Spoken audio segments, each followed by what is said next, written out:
اعوذ باللہ من الشیطان الرجیم بسم اللہ الرحمن الرحیم من کان عدوا للہ وملائکتہ ورسلہ وجبریل ومیکال فإن اللہ عدو للکافرین۔ صدق اللہ العظیم۔ رب اشرح لی صدری ویسر لی امری واحلل عقدۃ من لسانی یفقہوا قولی۔ اللہم ارنا الحق حقا وارزقنا اتباعہ وارنا الباطل باطلا وارزقنا اجتنابہ، آمین یا رب العالمین۔ یہ پہلا پارہ آیت نمبر 98 آپ کے سامنے تلاوت کی ہے۔ اس آیت کا روان ترجمہ سنیے۔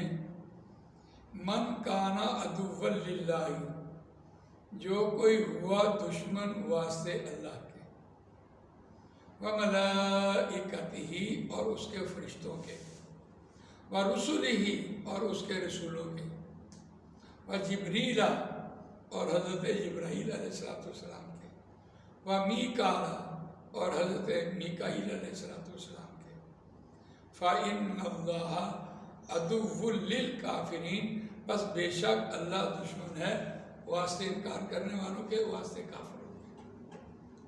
روان ترجمے میں دیکھا آپ نے کہ یہاں اس آیت میں خاص طور پر اللہ تعالیٰ نے تمام رسولوں اور تمام ملائکہ ان سب کو ایک ہی مخلوق کے طور پر پیش کیا اور اپنی حمایت کا اعلان کیا کہ انہوں نے رسولوں میں بھی تفریق ڈالی اور انہوں نے فرشتوں میں بھی تفریق ڈال دی، اور کیسا بہانہ لگایا کہ ہاں اگر آپ کے اوپر میکائیل فرشتہ جو ہے، جو رزق کا فرشتہ ہے، وہ وہی لے کر آئے تو ہم آپ پر ایمان لے آئیں گے۔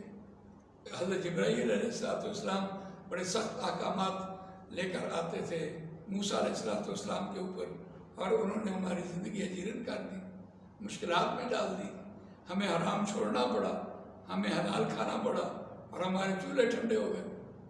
وہ یہ کہتے رہے تو اللہ تعالیٰ نے اس بات کی تصدیق کی کہ کسی نبی میں اور کسی فرشتوں میں کوئی تفریق نہیں پیدا کی جا سکتی، اور اللہ تعالیٰ ان کا سب کا حامی ہے، اللہ حمایتی ہے ان کا۔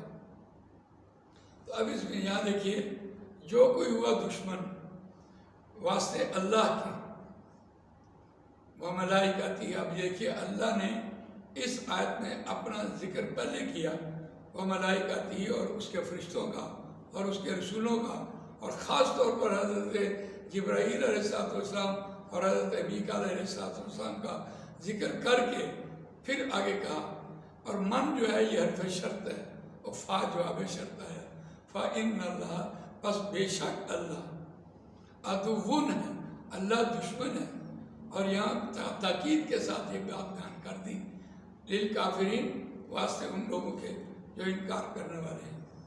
بہرحال یہاں آ کر ہم جو کہہ رہے ہوتے ہیں، سورہ بقرہ کے آخر میں بھی ہم پڑھیں گے، لا نفرق بین احد منہم ونحن لہ مسلمون، ہم کسی نبیوں میں کسی ایک نبی کی تفریق نہیں کرتے، اور ہم فرشتوں میں بھی کسی ایک فرشتے کی تفریق نہیں کرتے۔ حقیقت ہے، یہ بہت بڑی جسارت ہے۔ بلا شبہ آدمی اپنا کام نہ کرنے کی وجہ سے کوئی بہانہ لگا رہا ہو، لیکن ایسا بہانہ کبھی بھی نہیں لگانا چاہیے جس کے اوپر کوئی الزام لگ جائے اور وہ مورد الزام ٹھہرے اور گناہ کا مرتکب ہو۔ جزاک اللہ خیر۔ باقی انشاءاللہ اگلی نشست میں اللہ تعالیٰ مجھے آپ کو قرآن مجید پڑھنے، سمجھنے، اس پر عمل کرنے، اس کو دوسروں تک پہنچانے کی توفیق عطا فرمائے۔